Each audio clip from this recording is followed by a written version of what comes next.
Hello everyone, welcome to 9-Inch Charge. Dan here. Well, there's been a new article on the Warhammer community website talking about the Dawnbringer Crusades and talking specifically about the lore and the kind of things that they carry into battle, and it's got a new picture of some sprues there. So I thought we'd read through it together and have a see what we think. Now in this they interview a chap called Seb Purbett, who's a senior designer at the Warhammer studio. So let's have a read and let's have a see what he has to say. Worship of Sigmar in the Dawnbringer armies is all-encompassing and found across the different levels of society, Seb explains. These crusaders labour, exhaust and even punish themselves to varying degrees to live up to the ideas of their supreme god. Now this, for me, talks directly to the flagellants. Now we've said this before, that we think they're going to be an army of religious zealots, and the flagellants are the units that embody this the most. So either we're going to see some brand new kind of flagellants, or for me, I think this is a kit that they may keep and actually might become kind of core of the army. I think that would be a really cool aesthetic to go with. So that's very cool. And the article continues. Though all may agree that Sigmar is divine, the folk of the free cities are massively diverse in other respects. Whether roused to action by the rhetoric of Sigmarite priests, or taking the coin malice for their own opportunistic reasons, these soldiers are drawn from all corners of the mortal realms.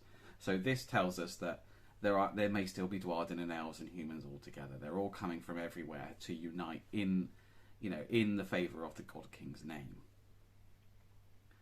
The different cities bring with them all sorts of unusual religious ideas regarding Sigmar, emphasis on various aspects of their god and how to worship him. Many of the cults find religious meaning in different symbols, not just a classic hammer, but things such as anvils, the weather, broken weapons, and even battle debris. For example, the cult of the wheel sees wheels as a divine symbol of Sigmar's eternal power. To the most extreme adherents, even using the wheel to carry something is sacrilegious, so rolling wheels through the mud and filth is an abomination. Their symbol is the twin-tailed wheel, rendered in different styles using a variety of materials. The varied cults of Sigmar and their associated religious practice gives us a place to really explore the depths and grit of the mortal realms, says Seb. It's a chance to showcase the rich cultural background and setting. So what's interesting about this is, on top of the cities and people coming from different cities, it seems like there's quite different cults of Sigmar.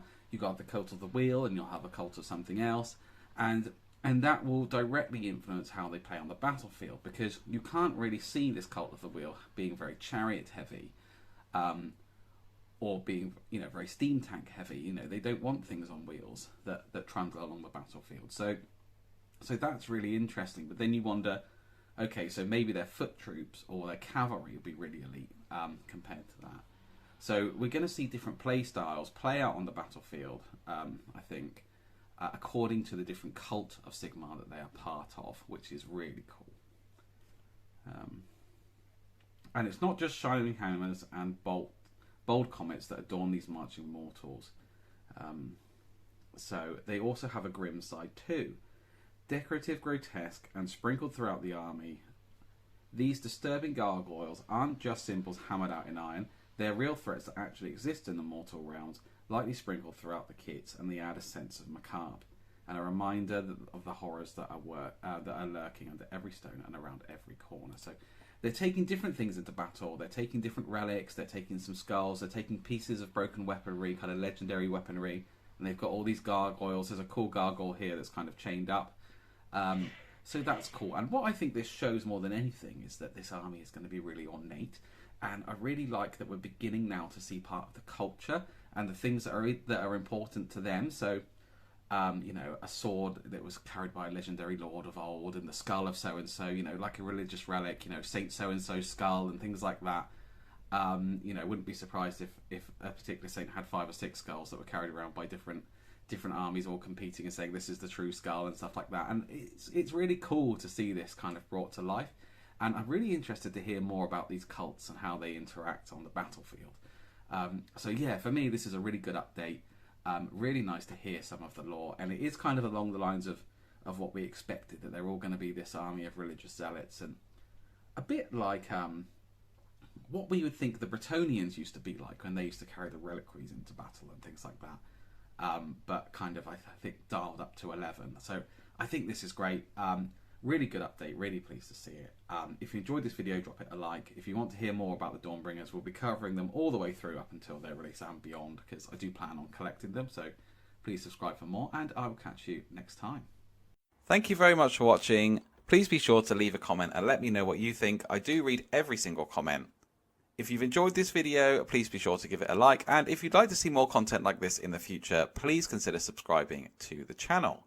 Now, I'd really like to use this time to thank those of you who support us on Patreon, or those of you who are YouTube members. You guys have entered the Hall of Heroes, and you really are champions in our eyes, and we raise our glasses to you and salute you. You help make it possible for us to do what we do and invest in our equipment, help pay for the hosting of the audio of the podcast, and all kinds of other things. Now, if you would like to support the channel, the absolute best way to do this is to join the ranks of the Hall of Heroes and to sign up either by Patreon or YouTube members, and there's a link in the description below. And we also have some exclusive merchandise only available there as well. So a huge thank you to Cedar Kuru Khan.